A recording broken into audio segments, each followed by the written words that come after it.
Колеги, предлагам на вашето внимание един изключително бюджетен 50 литров дестилатор,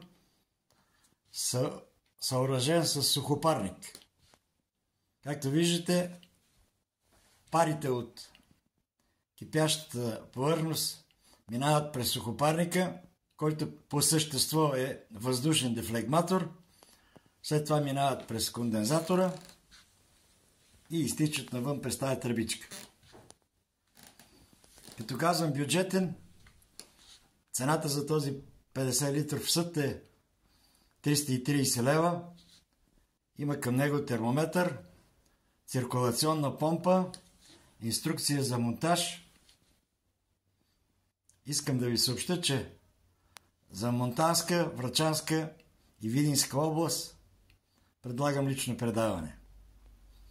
Можете да се свържете с мен на телефон 0878 22 11 65.